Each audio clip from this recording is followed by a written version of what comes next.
इस घर को गौर से देखिए। ये घर है मुकेश सहनी का, जहां उनके पिता रहते थे, लेकिन अचानक 16 जुलाई को उनकी हत्या कर दी गई। लेकिन इस हत्या में अब कई सवाल सामने आ रहे हैं और पुलिस इस गुत्थी को सुलझाने में जुटी है कि आखिर मुकेश सहनी के पिता की हत्या किसने और क्यों कर दी। सीसीटीवी फुटेज के आधार पर पुलिस को जो सुराग हाथ लगे हैं वो बहुत कुछ इशारा कर रहा है। सीसीटीवी फुटेज के आधार पर पुलिस मामले की तहकीकात कर रही है।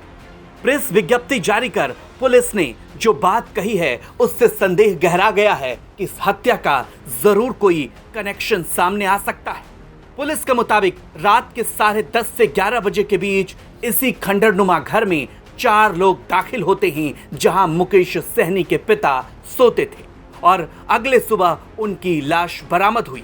सवाल ये कि सीसीटीवी फुटेज के आधार पर पुलिस जो जांच कर रही है उस जांच में अब तक क्या सुराग हाथ लगे हैं। कहा यह जा रहा है कि 4 लोग इस घर में दाखिल होते हैं और कुछ देर बाद वापस लौट आते हैं। तो जो 4 लोग घर में दाखिल हुए उनका मुकेश सहनी के पिता से क्या कनेक्शन है? क्या वो बातचीत करने आए थे?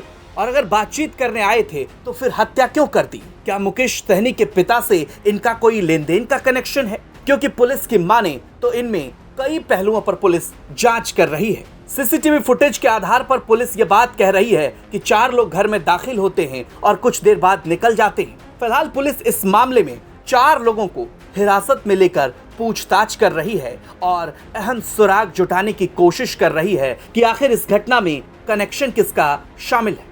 दूसरी तरफ मुकेश सहनी ने भी राज्य सरकार से गुहार लगाई है कि उनके पिता की हत्या कर दी गई है और हत्यारे जल्द से जल्द पकड़े जाएं और उन्हें न्याय मिले।